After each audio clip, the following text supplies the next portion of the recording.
निर्जरा की अपनी यहाँ चर्चा चल रही थी। दो प्रकार की निर्जरा है, एक सविपाक और दूसरी अविपाक। सविपाक निर्जरा फल सहित होती है और अविपाक निर्जरा फल रहित होती है। माने जिस निर्जरा में फल की प्रधानता हुए वो निर्जरा सविपाक निर्जरा है, और जो निर्जरा फल रहित होती है, माने जिसमें फल दिए बिना ही कर्मों का नष्ट हो जाना होता है, वो अविपाक निर्जरा होती है। अविपाक निर्जरा ही करने योग्य है। सविपाक निर्जरा सर्व संसारी प्राणियों के जीवन में निरंतर चल रही है। जो जिनके सविपाक निर्जरा होती है, उन जीवों के नवीन कर्म का बंधन भी बराबर चालू रहता है। वो किसी काम की नहीं है, अकाम भी कह देते हैं कभी कभी अपन, बिना काम की, बिना मतलब की।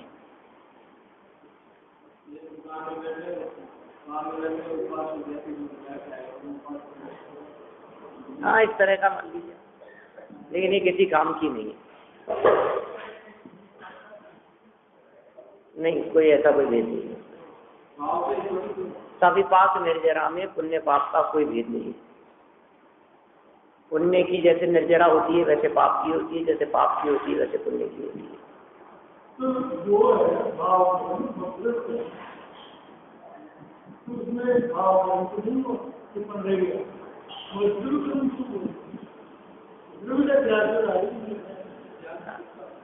देखिए, ये निर्जरा जिसकी यहाँ बात चल रही है, ये द्रव्य कर्मों की निर्जरा है। द्रव्य कर्मों का छूटना, उसकी यहाँ चर्चा चल रही है। छूटते कैसे हैं? तप से नहीं छूट रहे, फल मिलकर के छूट रहे। उंगली कट गई, सर दर्द हो रहा है, जुकाम तेज हो गई, गला दर्द कर रहा है ना, उठा बैठा नहीं जा रहा है, घर में अच्छे हाथों काम आ गए लेकिन दांत से खाए नहीं जा रहे। माने कोई भी परिस्थिति समझ लो आप, तो वो सब क्या है? उदयजन्य स्थिति है। कर्म का उदय आया और उस उदय आने पर जो भी फल मिला हमारे को, अब फल मिलने के बाद उन कर्मों का क्या हुआ? नष्ट होने का मतलब जो बंधे हुए थे वे छूट गए, वो दोबारा उदय में नहीं आएंगे। एक बार जिसने फल दे दिया वो दोबारा फल नहीं देगा। मैं आप देखिए, जैसे मैं आपको बताऊं, तेल का दीपक जल रहा है। तेल का दीपक जलते समय तेल की हर बूंद दीपक में प्रकाश रूप, ज्योति रूप, रोशनी रूप होकर के नष्ट हो रही है। एक एक बूंद, एक बूंद नष्ट होती जा रही है। उसमें दीपक जल रहा है और जलते हुए दीपक में हर बूंद प्रकाश रूप होकर के नष्ट हो रही है। अब जो संचित है, जो तेल उसमें भरा हुआ है, वो तो है बंधे हुए कर्मों के समान, आत्मा के साथ में बंधा हुआ है। लेकिन उस तेल में से ही एक एक बूंद करके, कौन सी बूंद जा रही है? जो बूंद प्रकाश रूप हो गई, जिसने अपना फल दे दिया, तो अब वो बूंद बची क्या उसमें? वो खत्म हो गई, वो नष्ट हो गई। तो ऐसे ही जो कर्म बंधे हुए हैं आत्मा के साथ में, जिसने फल दे दिया, जितना फल दे दिया, फल दे दे करके वो नष्ट होता जा रहा है, खत्म होता जा रहा है। तो फिर साहब जिस प्रकार फल दे दे करके और प्रकाशित होकर के वो दीपक में भरा हुआ तेल पूरी तरह से खत्म हो जाता है, इस तरह से आत्मा के साथ बंधे हुए कर्म भी फल दे दे करके धीरे धीरे से खत्म हो जाएंगे और ये जीव मुक्त हो जाएगा। कि बात तो ऐसी ही है, हो जाए, लेकिन तेल और डालते जाए तो क्या होगा? कब खत्म होगा? ये खत्म तो तब होगा क्या कि नए तो डाले नहीं तेल उसमें, और पुराना धीरे धीरे खत्म हो जाए, जल करके नष्ट होता रहे, तब तो खत्म होने के चांस। कब होगा? कि जब नया नहीं डले, है ना। अब नया डल रहा है और तेल उसमें डाले जा रहे हैं और इधर से खत्म हुए जा रहा है, फिर आपको सब खत्म तो हो ही रहा है ना। अरे क्या खत्म होना चाह रहे हो? आपको सब कुछ भी कहो, आखिर निर्जरा तो हो ही। अरे किस काम की है वो निर्जरा? वो निर्जरा किसी काम की नहीं है, क्योंकि उसमें आवक भी चालू है। उसमें कहते हैं ना 12 भावना की पंक्तियां देखो आप, निर्जरा भावना की, आपको स्पष्ट होगी बात। क्या? ज्ञान दीप तप तेल भर, घर शोधे भ्रम छोर, या विद दिन निकते नहीं, बैठे पूरब चोर। ज्ञान रूपी दीपक में तप रूपी तेल भर करके क्या करें? घर शोधे भ्रम छोड़, या विद दिन निकते नहीं, इसके बिना नहीं निकलेंगे। कि कौन? कि बैठे पूरब चोर, पूर्व के बैठे हुए जो चोर है वो इसके बिना नहीं निकलेंगे। जैसे दौलत राम जी ने भी चर्चा की इसकी। निज काल पाए विधि जरना, तासो निज काज न करना, तप करि जो कर्म छिपावे, तो ही शिव सुख दर्शावे। न्याय अर्थ ख्याल में देखो कितना मार्मिक पंक्तियां लिखी है दौलत राम जी ने शेड़ावा में। 5वीं डाल की पंक्तियां हैं। 5वीं डाल में 6 और 2 8 और 10 नंबर का छंद है। क्या? 5वीं डाल का 10वें नंबर का छंद है, नहीं 11वें नंबर का है। निर्जरा भावना कौन सी भावना है? 9 नंबर की है ना, 9 नंबर की है, तो 9 2 11 नंबर का श्लोक होगा, छंद होगा। क्या कहा है? निज काल पाए विधि झरना, अपना काल आकर के जो झर जाए, कर्म का काल आ गया, समय आ गया, उस कर्म ने हमारे को फल दे दिया, लड्डू पेड़े मिल गए, क्या? और कर्म झर गए, खत्म हो गया उसका काम।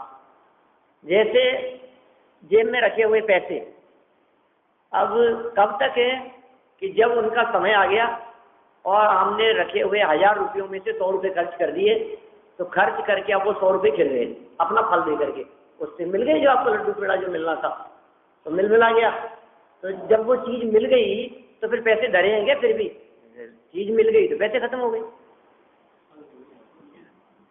जब चीज मिल गई पैसे खत्म हो गए। तो ऐसे ही जब फल मिल गया तो कर्म खत्म हो गया, अब वो नहीं है। लेकिन कैसे? कब झरा, कब खिरा, कब खत्म हुआ? ऐसे ही नहीं, फल दे करके, अपना समय आकर के। निज काल पाए विधि झरना, तासो निज काज न करना। अपना कोई काम नहीं करेगा, उससे कोई प्रयोजन सिद्ध नहीं होगा। निज काल पाए विधि झरना, तासो निज काज न करना। फिर क्या होगा? क्या करें? तो फिर तप करि जो कर्म छिपावे, तो ही शिव सुख दर्शावे। तप के माध्यम से, तपश्चरण के माध्यम से, ध्यान के माध्यम से जो कर्मों की निर्जरा होगी, वो कर्म की निर्जरा ही मोक्ष रूपी सुख को दिखाएगी। है? हाँ, नया डलना बंद हो, इसलिए निर्जरा के पहले संवर की चर्चा की है। संवर मतलब नया बंधना बंद। अब नए कर्मों का बंधन नहीं होवे, उसका नाम है संवर। जब तक संवर नहीं होगा तब तक निर्जरा किसी काम की नहीं है। क्यों? क्योंकि आवक चालू है, निकालते रहो, उससे क्या होगा। बहुत भयंकर आंधी आई, दरवाजे खुले थे और घर सारा धूल से भर गया। ठीक है, फिर आपने क्या किया कि झाड़ू लगाना शुरू किया। आप झाड़ू लगा रहे हैं और आंधी आती जा रही है। अब क्या काम करेगा उससे? मतलब पहले खिड़की दरवाजे बंद करो, धूल मिट्टी आना तो बंद हो, फिर साफ करना। क्या आ भी रही है? अरे साहब आके कर तो रहा हूं ना, आके साफ तो हो ही रहा है। क्या साफ हो रहा है? वो आवक यदि चालू है, क्या धूल मिट्टी यदि आ रही है, कर्म यदि आ रहे हैं, कर्म यदि आकर के बंध रहे हैं, तो कर्म बंधते भी रहे और छूटते भी रहे। सासों निज काज न करना, उससे हमारा कोई प्रयोजन नहीं सदेगा। घर में सफाई नहीं होगी, शुद्धता नहीं होगी, पवित्रता नहीं होगी। ऐसे ही जो कर्म फल देकर के नष्ट हुए हैं, उनसे आत्मा में पवित्रता नहीं होगी, निर्मलता नहीं होगी। क्योंकि पवित्रता और निर्मलता तो तब होगी जब नए नहीं बंधे और पुराने कम हो। हम आपसे पूछते हैं बैलेंस कितना कम हुआ, ये बताओ। कर्ज कितना कम हुआ? नया कर्ज लेते जाओ और पुराना चुकाते जाओ, ऐसी स्थिति होगी ना। नया कर्ज लेते जा रहे हैं माथे पर और पुराना चुकाते जा रहे हैं। अब ये सोचता है चुका तो रहा ही हूं ना साहब, आखिर में आखिर चुक तो रहा ही। क्या चुक रहा है? कर्ज तो चुकाते हुए माथे पर। क्या क्या कमी हुई ये बता? बिल्कुल कमी नहीं हुई। कैसी बात करता है? ऐसे ही जितने कर्म थे कम होते जा रहे हैं, बढ़ते जा रहे हैं। कमी हुई क्या कुछ? अनंत कर्म परमाणु ज्यों के त्यों समय प्रबद्ध 1.5 गुण हानि से गुणित सत्ता में जितने कहे हैं वो सत्ता में ज्यों के त्यों मेंटेन, बैलेंस मेंटेन है।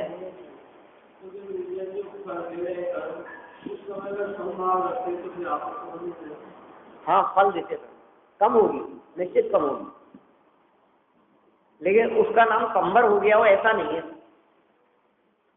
आत्मज्ञान के बिना, आत्म ध्यान के बिना, वस्तु स्वरूप के यथार्थ जाने बिना, अपने स्वभाव की एकाग्रता के बिना संवर होता नहीं है। ये कम ज्यादापन तो होता रहता है। ये भी बहुत अच्छी बात है कि जब तक आत्म ध्यान न हुए, जब तक सम्यक दर्शन की प्राप्ति न हुए, जब तक भेद विज्ञान न हुए, तब तक जब कर्मों का फल हमारे को मिला, कर्म उदय में आए, तो कर्म के उदय में आने पर, कर्म का फल मिल जाने पर, फल मिलने पर हम उसके साथ में जुड़ान नहीं करें, राग द्वेष नहीं करें, तन्मयता नहीं करें, उसके प्रति आसक्ति नहीं रखें, तो नए बंधने वाले कर्म अल्प मात्रा में बनते हैं, कम बनेंगे। सावधान भाई, घटना दुर्घटना सबके साथ में घटती है, प्रसंग सबके साथ में बनते। किसी का 20 साल का बेटा मर गया, किसी का कुछ हो गया है, किसी की पत्नी मर गई, किसी की शादी होते ही पति मर गया, रोज ऐसी घटनाएं सबके साथ में। किसी के कुछ भी नहीं था, एक देली से टकराए और कमर में ऐसी हड्डी टूट गई कि अब जिंदगी भर बिस्तरों में पड़े। क्या करें? बड़ी विचित्र है स्थिति था यहाँ। ये संसार की जो स्थिति है, दशा है, ये बड़ी विचित्र है। लेकिन संसार की इस विचित्र दशा को देख करके भी यदि तुझे वैराग्य नहीं होता, तेरे माथे पर 3 तल नहीं पड़ते, तेरे चेहरे पर चिंता की रेखाएं नहीं दिखाई देती, तो आत्म कल्याण के लिए जागृत नहीं होता, प्रयासशील नहीं होता, प्रयत्नशील नहीं होता, तो टोडरमल जी कहते हैं तेरी बुद्धि पे पत्थर पड़ गए, तेरे अभाग्य की महिमा हमसे नहीं की जाती। हम क्या कहें? जोड़ने में लगा है, भोगने का तो तुझे फुर्सत ही नहीं। करोड़ों अरबों के महल खड़े करे, लेकिन उसमें रहने की पात्रता नहीं, कोई जाति का योग नहीं बनता है। अरबों खरबों की संपत्ति हो और तिजोरियां भरी रहे, और लेकिन ऐसी जगह पर जाकर के कार का एक्सीडेंट हुए, किसी जगह पर कोई पानी पिलाने वाला भी नहीं हो, और ऐसी जगह पर जाकर के चोट लगे, दुर्घटना हो कि अस्पताल में ऐसे में के किसी कोने में जाकर के पड़ा हो, कोई संभालने वाला नहीं हुए और न कोई इलाज के लिए पैसे देने वाला हो।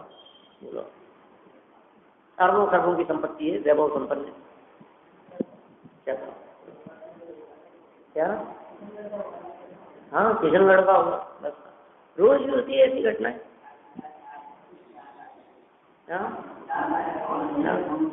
आज है सामूहिक दाल, किशनगढ़ में बस यात्रा के लिए गई हुई थी, अष्टापद की यात्रा के लिए बस गिर गई।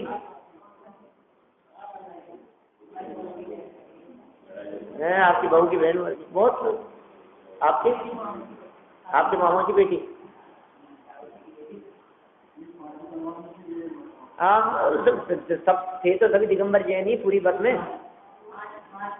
बस तो पूरी यात्रियों की दिगंबर जैनियों की ही थी। वो बस गिर गई, आज सामूहिक दाग है, 2 दिन बाद में वहां से डेड बॉडी मंगवाई, आई, सब कैसा माहौल हो जाता है। क्या साहब? नहीं 5-7 लोग हैं, 8 लोग हैं। कोई बात नहीं है। देखिए कैसे होता है रोजाना। कल शाम को सूचना मिली ऐसी, वो NK जैन है कोई तिलक नगर में, उनके बेटे का आज। हाँ, बहुत संपन्न व्यक्ति, हांगकांग में रहता था बेटा, और हांगकांग से यहाँ आया था, दिल्ली एयरपोर्ट पर उतरा, दिल्ली एयरपोर्ट पर उतर करके वहाँ से टैक्सी करी और रास्ते में यहाँ जयपुर आ रहा था, और आते हुए ही टैक्सी ड्राइवर ने गाड़ी कहीं रोकी ढाबे पर खाना वाना खाने के लिए। वो अंदर चला गया खाने के लिए, और ये गाड़ी में पीछे सीट पे सोता रहा। किसी ट्रक ने टक्कर मार दी, गाड़ी पूरी चूड़ा चूड़ा हो गई, पीछे से मरण हो गया बोले, खड़ी गाड़ी। अब कहाँ हांगकांग और कहाँ जयपुर आ रहा है, यहाँ सब बच्चा है, और खड़ी गाड़ी, और साइड में रोक रखी है, साइड में रोक रखी है गाड़ी। बोलो आप,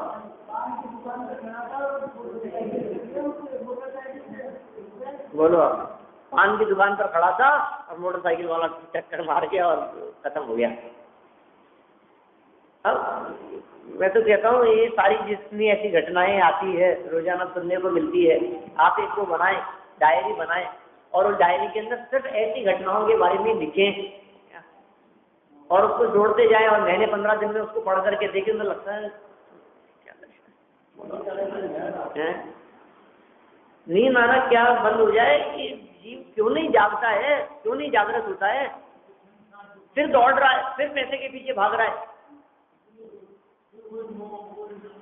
वो 2-4 महीने पहले की घटना है, वो यहीं मालवीय नगर या कौन सी कॉलोनी में रहते थे, 2 बेटे थे, एक 20 साल का और एक 22 साल का। मैंने जैसे सुनाया भी था यहाँ, क्या दोनों बेटे मर गए।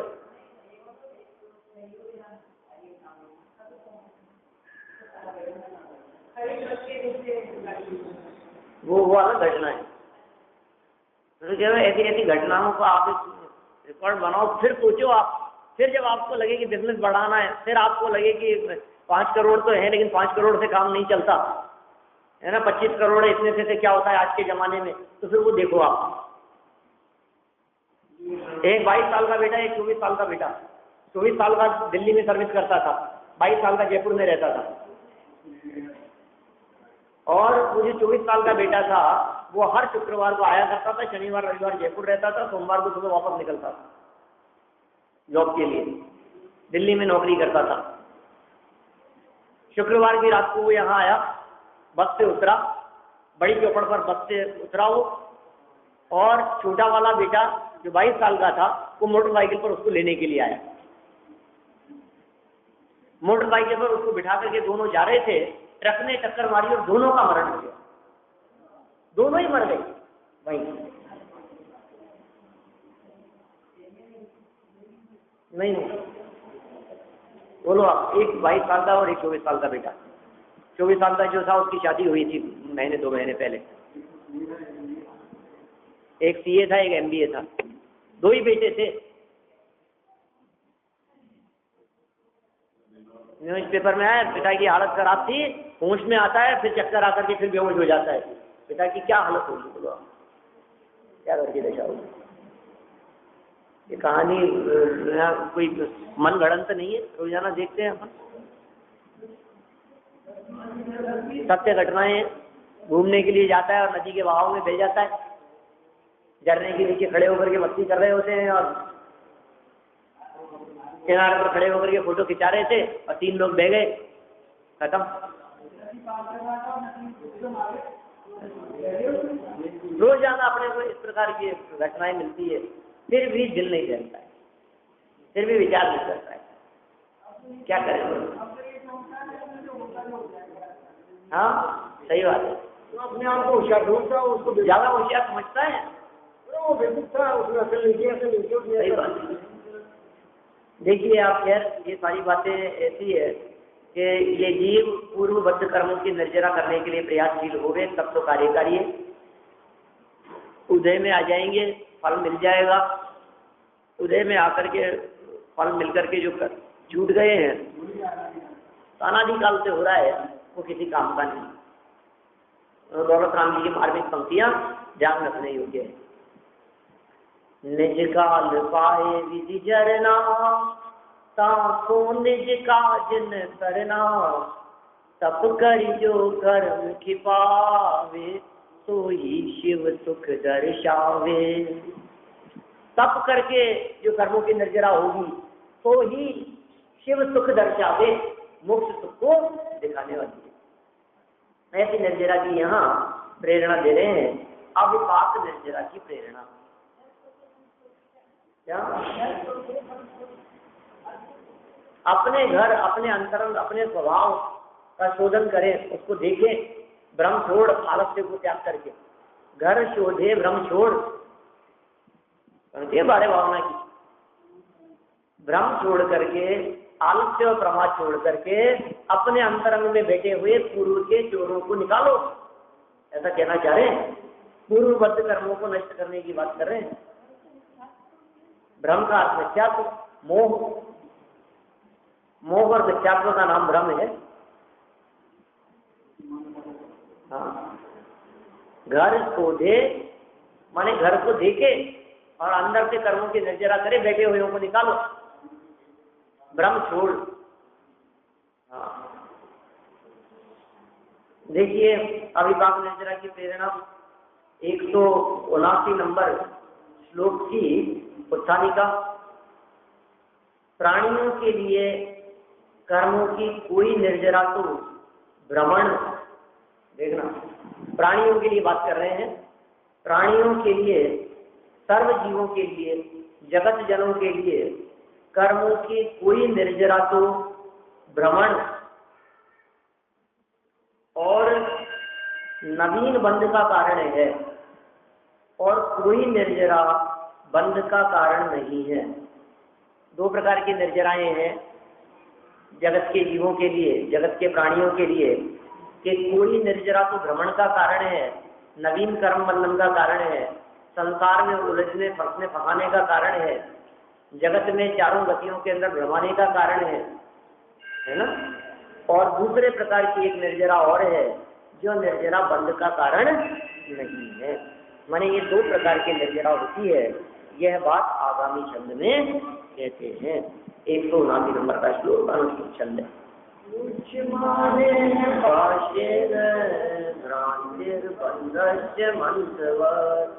जंतो तथा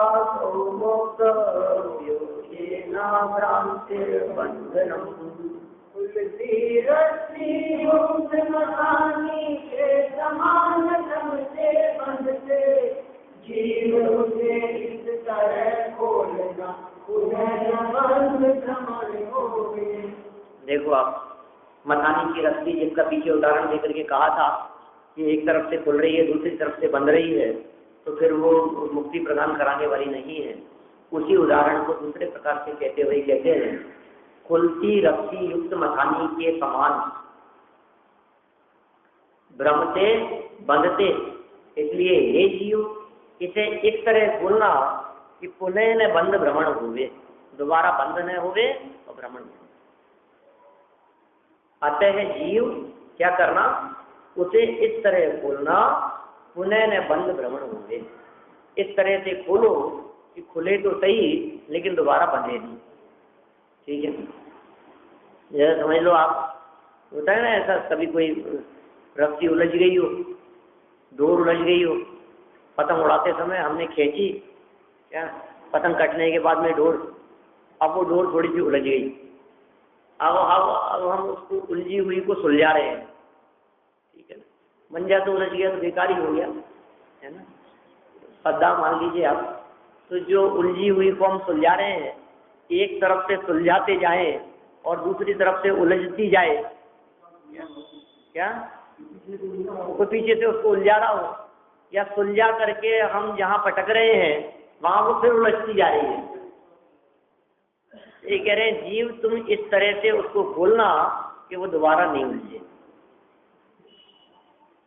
कल जैसे अपन ने बात की ना, आंधा पीछे कुत्ता खाए, एक तरफ से काम करते जा रहे हैं और दूसरी तरफ से जैसे आगे पाठ पीछे सपाट, ऐसा कहते हैं ना, आगे तो याद करते जा रहे हैं और पीछे का भूलते जा रहे हैं। होता है ऐसा, आगे पाठ पीछे सपाट होता है क्या कभी? सात्विक होता है, पीछे का याद रहे और आगे बढ़ते जाए तब तो ठीक है, और पीछे का काम हुए नहीं, मतलब बिगड़ता जाए और आगे काम करते जाओ तो कोई मतलब नहीं। आगे झाड़ू लगाते जाओ और पीछे बच्चे फैलाता जाए, उसको फैलाना बंद करो पहले, ठीक है, तब तो तेरे सफाई करने की ताकत है। मैंने बहुत सारे उदाहरण दिए, मैंने अभी जब से प्रोसेस शुरू किया तब से अलग अलग तरह से, मैंने इस विषय को समझने के लिए। तो अब आप समझ लीजिए, यहाँ मथानी की रस्सी के समान क्या कह रहे हैं, इस जीव की फांसी, जीव के फांसी लग रही है, कर्म की गांठ खुलने पर भी उसका भ्रमण और कर्म बंद होता है।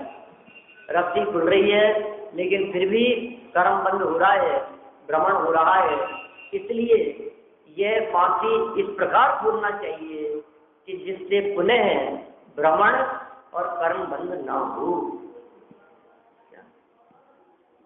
जिससे पुनः भ्रमण नहीं हो, जिससे पुनः कर्म बंद न हो, इस प्रकार से उसे खोलना चाहिए। भावार्थ, जिस प्रकार मथानी में लगी हुई रस्सी की गांठ दो प्रकार से खुलती है, रस्सी की गांठ ही दो प्रकार से खुलती है। एक खुलना तो इस प्रकार है कि नया बंद भी होता जाता है और मथानी का भ्रमण भी होता रहता है, अर्थात में घूमती रहती है। कल अपन ने थोड़ी बहुत पिछले खंड में इस तरह की चर्चा कर ली थी। एक तरफ से हम रस्सी को खींच रहे हैं तो दूसरी तरफ से वो बंधती जा रही है, सिमटती जा रही है, होता है ना मथानी। तो एक तरफ से खींच रहे हैं मतलब वो खुल रही है, लेकिन दूसरी तरफ से बंधती भी जा रही है, और खुलने और बंधने की इस प्रक्रिया में उसका परिभ्रमण भी चल रहा है, मथानी जो है वो घूमती भी जा रही है। यही बात यहाँ कह रहे हैं, एक तो इस प्रकार का खुलना बंधना हुआ तो मथानी का भ्रमण भी होता रहता है ना, अर्थात से घूमती रहती है। और निष्फल है, देखिए, और दूसरा खुलना इस प्रकार है कि जिससे नया बंध भी नहीं होता, ये दूसरा खुलना, जिससे नया बंध भी नहीं होता और भ्रमण भी नहीं होता और बंधन से छूटना ही होता है। ये दूसरे प्रकार का खुलना है। ये दूसरे प्रकार का खुलना तब होता है जब उसका भ्रमण बंद कराना हो। माने जिस मथानी से दही मथकर मक्खन निकाल लिया गया, घी निकालना जो भी काम करना था, तो छाछ बन गई उससे, तो आपने फिर क्या किया, फिर उसको छोड़ा नहीं, उससे की रस्सी निकाल करके खोल करके और उसको आपने रख दिया। तो कब रखा आपने, कब खुली वो रस्सी, कि जब पहले विकल्पों में बात थी कि अब इसका घूमना बंद कराना है, आसान हो गया, अब और नहीं घूमनी चाहिए, कब तक घुमाते रहेंगे। जब विकल्प ऐसा आ गया कि कब तक घुमाते रहेंगे, घुमाना बंद करना है, तो खुले रस्सी, तो उसके बंधन से मुक्त होता है वो। और जिसके दिमाग में ये बात हो गई नहीं और भ्रमाता रहे, एक तरफ से खींचता रहे, कभी इधर से खींचता हूँ, क्या करूं बतलाओ, इधर से खींचा तब भी नहीं खुली, फिर इधर से खींच लिया, खुल जाएगी, फिर घूमना चालू है, फिर इधर से खींच लिया, अब ये तो दोनों तरफ से मैंने खींच करके देख लिया, नहीं खुलती नहीं है, जिधर से खींचो, एक तरफ से खींचते हैं और दूसरी तरफ से बनती चली जाती है। हाँ, एक तरफ से छोड़ दो और दूसरी तरफ से पूरी खींच लो। उसी प्रकार अब सिद्धांत समझाते हैं, उसी प्रकार इस संसारी जीव की कर्म रूपी गांठ दो प्रकार से खुलती है। संसारी जीव की कर्म रूपी गांठ दो प्रकार से खुलती है, अर्थात उसकी निर्जरा दो प्रकार से होती है। एक निर्जरा तो ऐसी है जिसके होने पर नवीन बंध और संसार भ्रमण होता रहता है, एक निर्जरा तो ऐसी है। और एक निर्जरा ऐसी होती है जिसके होने पर नवीन बंध और संसार भ्रमण नहीं होता, कर्म पाश से मुक्ति हो जाती है। कर्म पाश, पाश मतलब जो पासा लग गया है, जो उलझ गई है, जो गांठ है उसकी, तो कर्म पाश से मुक्ति हो जाती है। ये दो प्रकार इन्होंने यहाँ बतला दिए। अब सविपाक और अविपाक, इन दो प्रकार के निर्जरा का स्वरूप ये इस पैराग्राफ में बतलाते हैं। देखिए, पूरा करते हैं अपन इसको। यहाँ ऐसा जानना कि जब पूर्वबद्ध कर्म काल पाकर उदय में आने पर अपना रस देकर निर्जरित हो जाता है, तब सविपाक निर्जरा होती है। क्या जानना चाहिए, क्या समझना चाहिए कि पूर्वबद्ध कर्म, पिछला जो बंधा हुआ कर्म था, ये कर्म काल पाकर अपना समय आ जाने पर, उदय में आने पर अपना रस देकर निर्जरित होता है, फल देकर के निर्जरित हो गया। अब वो फल कैसा दिया कि वो फल बहुत विस्फोट रूप भी हो सकता था और वो फल सामान्य भी हो सकता था, लेकिन उसने अपना फल दे दिया। ऐसा नहीं है कि अब वो दोबारा फल देगा, एक बार दे दिया बस खत्म हो गया। जैसे बारूद के बम होते हैं, समझो आप, अब हमने उस पर आग लगाई किसी ने उसको फोड़ने के लिए, तो एक तो बहुत बड़ा विस्फोट हो गया, तो फल मिल गया उसका, अब तो उसके चिचड़े चिचड़े उड़ गए, खत्म हो गया वो, अब दोबारा फल देने लायक नहीं बचा। दूसरा ऐसा कि कम फल दिया तो करके रह गया, है ना, तो अब वो दोबारा फल देगा, अब फटेगा कि नहीं, बोलो दोबारा क्यों नहीं फटेगा, शक्ति खत्म हो गई, फल दे दिया, अब उसने फल दे दिया तो अब दोबारा फल देने लायक नहीं बचा। तो ये बात यहाँ कह रहे हैं कि कर्म का उदय आया, अब कर्म का उदय आने पर एक उदय तो ऐसा ऐसा कि हड्डी पसली टूट गई, तो हमें लगा कैसा कर्म का उदय आया है, हमने उसको कर्म का उदय समझ लिया। और दूसरा कर्म का उदय ऐसा था, नॉर्मल रूटीन में जो चल रहा था, तो हमें ऐसा लगा कि कर्म, हमारे कौन सा कर्म का उदय आ रहा है, हमारे कोई कर्म का उदय नहीं है, हमने ऐसा समझ लिया। ठीक है, उदय तो आ रहा है लेकिन वो आपको उदय जैसा दिखा नहीं, विस्फोट जैसा नहीं हुआ, समझ लो।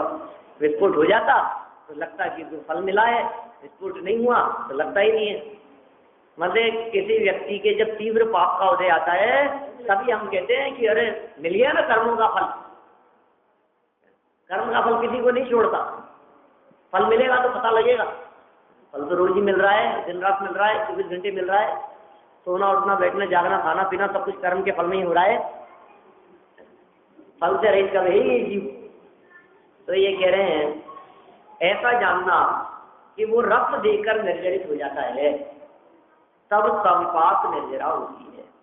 ठीक है, ये जो सविपाक निर्जरा है जो कि नवीन बंध और संसार भ्रमण का कारण है। ये सविपाक निर्जरा कैसी है? नए बंधन का कारण है और संसार भ्रमण का कारण है। और जब पूर्वबद्ध कर्म धर्म साधन में अनुराग होने के कारण अपना रस दिए बिना ही निर्जरित हो जाता है। क्या कह रहे हैं? दूसरी बात क्या कह रहे हैं? पूर्वबद्ध कर्म धर्म साधन में प्रवृत्त होने पर, जब ये जीव धर्म साधन में प्रवृत्त हो गया तो धर्म साधन में प्रवृत्त होने पर अनुराग होने से, विशेष अनुराग होने से, धर्मानुराग होने से, धर्म ध्यान होने से, ऐसा समझिए आप, उसके कारण रस दिए बिना ही निर्जरित हो जाता है, तब अविपाक निर्जरा होती है। फल दिए बिना तप करी जो कर्म छिपावे, तो ही शिव सुख दर्शावे।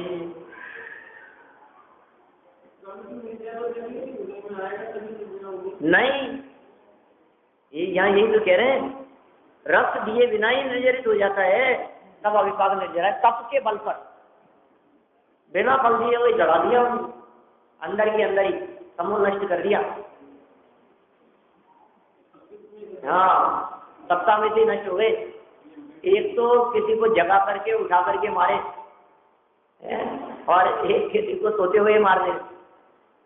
तो सोते हुए मारा है कर्मों को, जगा करके उठाए कि उठ, तो उसमें तो खतरनाक है काम। देखो, किसी को जगा करके उठा करके यदि आप मारने की बात करोगे तो हो सकता है वो सामने वाला आप पर भी प्रहार करे, खतरनाक है ना। तो कर्म के उदय में आने पर नष्ट करने की बात तो खतरनाक है। फिर तो क्या करोगे? उठ गया तो उठ करके खड़ा हो गया, उसको तो जो करना था उसने अपना काम कर दिया, तुमने उसको जगा दिया, लेकिन उसको जगने ही नहीं दिया, उसको उठने ही नहीं दिया, सत्ता में से नाश कर दिया। वो चर्चा चल रही है यहाँ, वो अविपाक निर्जरा है, पड़े पड़े ही नष्ट कर देना। हाँ, देखो आप क्या कह रहे हैं यहाँ पर, तब अविपाक निर्जरा होती है जो नवीन कर्मबंध और संसार भ्रमण का कारण नहीं है, नए कर्मबंध का कारण भी नहीं है वो। इसलिए कर्मों की गांठ की अविपाक निर्जरा करना चाहिए, जिससे कर्मबंध और संसार भ्रमण है। सविपाक निर्जरा काम की नहीं है, अविपाक निर्जरा ही काम की है। सविपाक निर्जरा लक्ष्य करने योग्य नहीं है। जो अविपाक निर्जरा है ये वास्तव में मुक्ति प्रदान करने वाली है, मुक्ति दिलाने वाली है, भव भ्रमण से छुड़ाने वाली है। इसलिए अविपाक निर्जरा ही करने योग्य है, ऐसी ये बात कह रहे हैं। बंध और मुक्ति के कारण क्या है, ये बात आगामी चंद में कहना चाहते हैं। अपन इस बात को देखिए।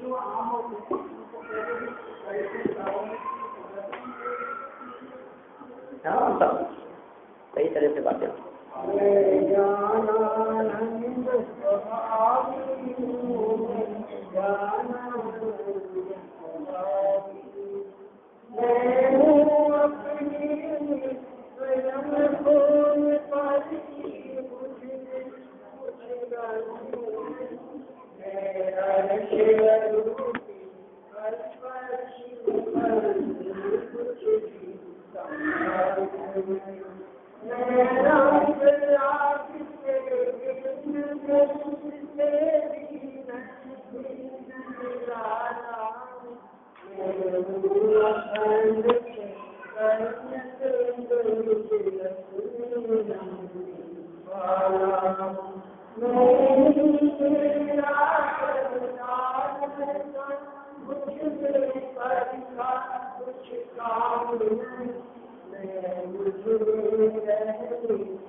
प्रकाश दे आपा परिभाष दे कुमानुषी रखानी है शरीर विज्ञान में कुबंधरी विमान में स्वकर विच्छान में कुपर रमानी है अनुभवताय में कुजी जताय में ताउन जताय में कुभव्य रवानी है जहाँ तहाँ काय में पुकार के उतार में सुख विस्तार में कुवर कुची रवानी है निर्वाणी की अद्भुत परमान अनालाल की करे दे माता ज्ञान निर्वाणी भारती लोहित बुद्ध है जो तेरा शरणा गए सो पावन तुझे जावानी के ज्ञान से तुझे लोकारो सोवानी मस्तक नमो सदा दे तुम्हें